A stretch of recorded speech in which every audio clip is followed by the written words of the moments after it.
Hello and welcome everybody this morning, and thanks for this great announcement, Lou. And well, we as a publicly traded company, we're very eager to see this German data center coming up, as this is something very important for us as well, and the ventures we are running.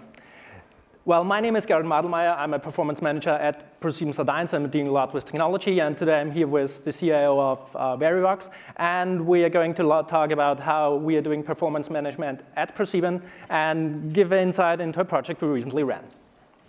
So when you hear ProSieben, you usually have this in your mind. We're a TV company. We are currently running 24 TV channels all over Europe, mostly German-speaking, and we made a lot of money through advertising revenues, and in order to be more future-proof, we decided to go digital, which means actually we are now not only a TV company, but we are almost now earning half of our revenues through digital companies and digital brands, which you all might know, like Flaconi, it's an online perfumery. We own Amorelie, we own Verivox, of course, and since the day before yesterday, we're proud to announce that also Jochen Schweizer is part of the ProSieben family. When you look at all the companies that are part of ProSieben, you will see that there's a lot of technology that can be shared and things that can be compared over time as well. So how does this all fit into it? We, on the one side, have the reach to millions of customers that we can reach through our TV advertising. And this allows us to put our products in close relation to our customers and get, on the other hand side, feedback on how the advertising that we are putting on is accepted and how it's influencing our product. So that gives us the ability to grow and make the targeting for each of the companies we have right. Now, when you look at one company or two companies, you see, okay, this company is doing well there and the other company is doing well there. So what do you do if you have 25 of them? Well, doing a lot of manual work is undoable, so you want to have some kind of API for it, maybe. So we look at different things when we look at performance management across all our companies. One, of course, is page loading time. The other one is how long does it take you to spin the company in a new country? How much is the hosting cost compared from one company to another? How do you do that? You could do it all by manual work, but what we are more looking into is actually using APM tools like in Relic that tells us, well, in real time, they are doing unloading times well there. They need to do improvement there in their code in order to be quicker to spin to other markets, or they are running the infrastructure more efficiently than others and getting better and better over all the company portfolio we have. And when we now look into the topic of loading time, which is one of the obvious when you go into the e-commerce section, we recently ran a project at Verivox, which Hans will give you now some details on too. So thank you, Gerald. I'm Hans. I'm running technology at Verivox. And I will speak today about performance management and how we improved our site performance. So Verivox, we are a price comparison business. So the idea is you come to us with your household contract like energy or broadband, something like that.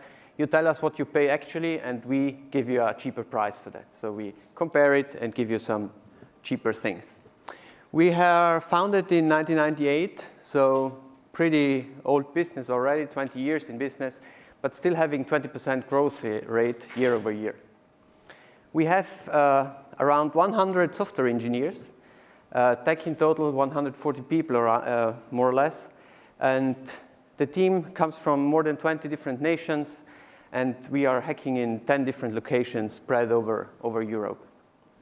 So we have a challenge. We have some 19 years old code in production, which is in a big monolith, and it's really challenging.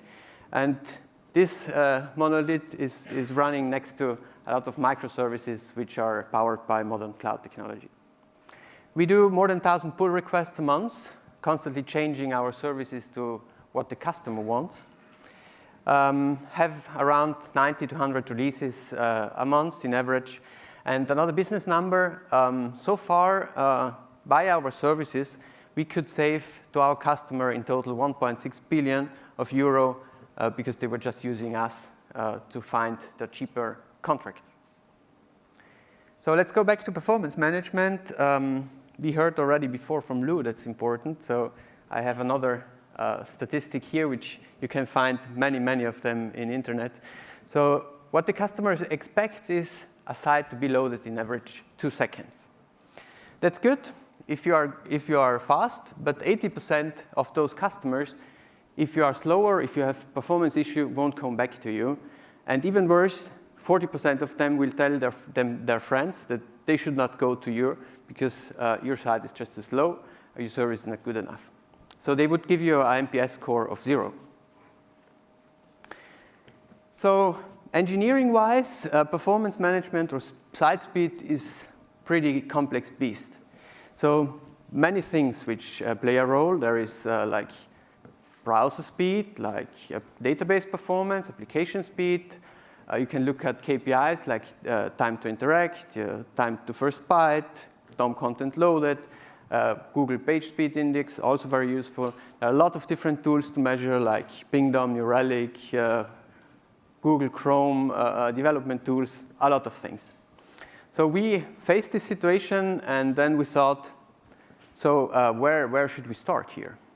And this guy here gave us the answer, Peter Drucker. He once said, what gets measured gets managed, and this is smart, and he was right. We just had to thought, what should we measure, actually? So in Verivox, we believe in lean principles. We want to improve customer value. We want to measure and improve things. So we thought about, let's focus on DOM content interactive, or time to interact, the point in time where the customer can use your site.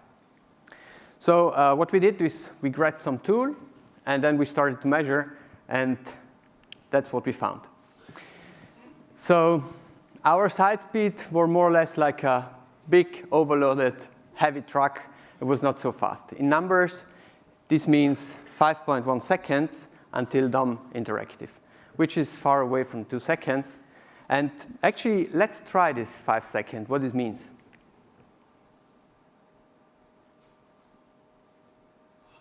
It's pretty weird, right? It feels strange.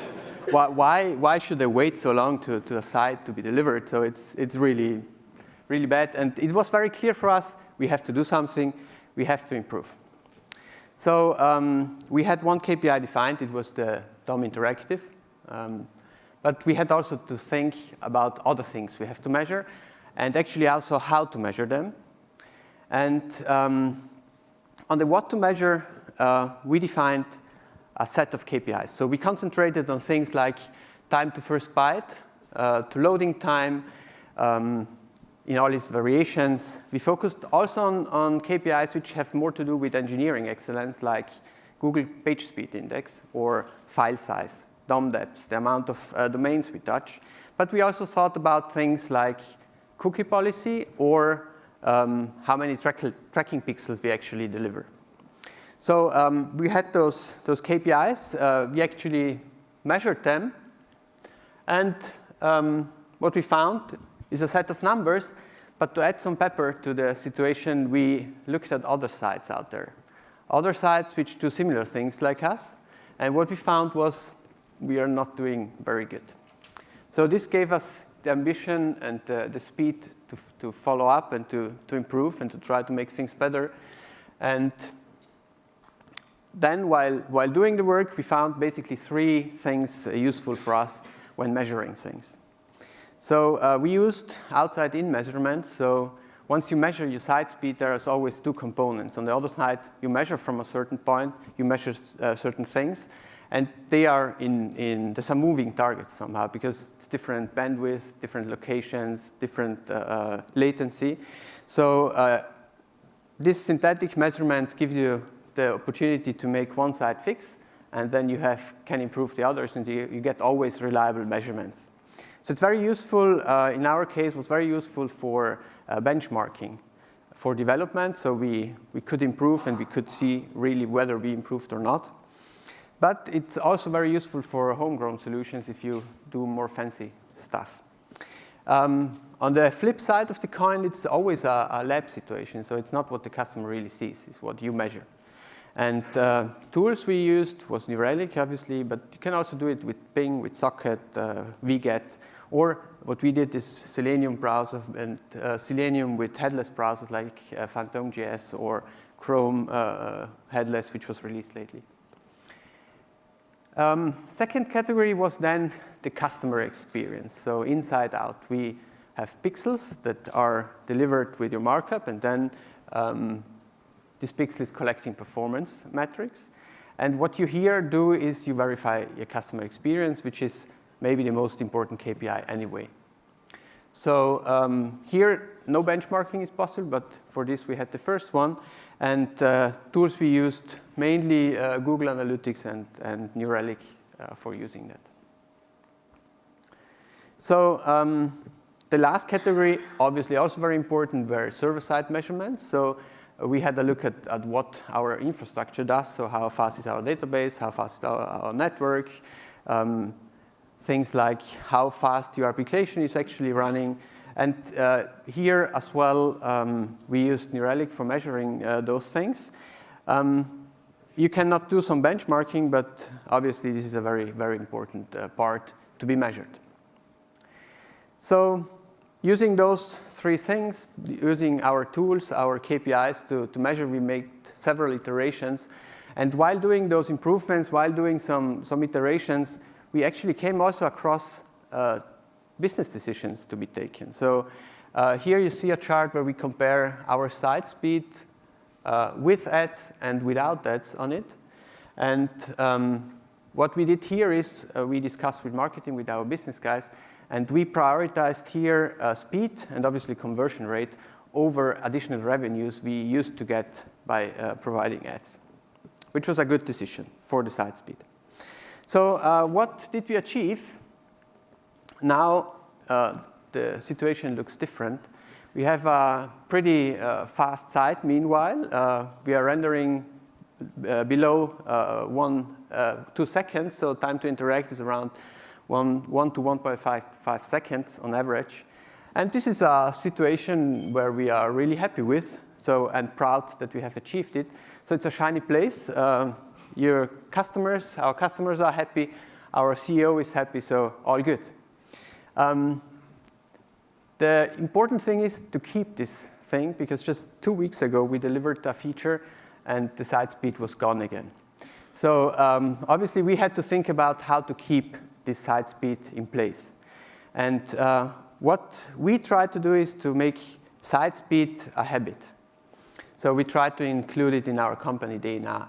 We are adapting a bunch of processes, of rules which we try to follow. For example, we used to steer our development teams with KPIs, and some KPIs are also site speed. So we know that they go in the right direction. Other things we do is, which is a little bit more hard, you can include the measurements in your Go pipelines, and then the build does not work or the deployment doesn't work if the site is not the right measurements. Or other things, we also use monitoring. So we have TV screens or monitors which the development teams look at, so DevOps engineers and software engineers. And they look at their transaction in New Relic or other monitoring tools and get immediate feedback whether it's good or not what they delivered. What we also do is, for example, we have a daily meeting where we collect all tech leads together, and they look at the monitoring and then triage issues if there are any, and they do this every day. So as a summary, what helped us to make this work? First of all, it was very useful to have some KPIs and to have some goals, and here our colleagues from ProSieben helped us a lot. So we decided about things, and then we measured them, and we added benchmarks, which for us was very helpful. The second step was for us clearly to decide the tooling, because there is a lot out there. we learned how to use this tooling, we stayed with the tooling, and we improved it over time so that it was natural how to use it. And we had to find a good execution model. So we had to go on with many, many iterations. And during these iterations, we had to add engineering excellence, so using the best skills in engineering to tweak the things and then to improve our things. And finally, we had to find a way to keep the site speed alive, which is not always working, but we are trying hard to do so. I think we don't do questions here, but Gerald and myself, we are around, so just ask us everything. Thank you.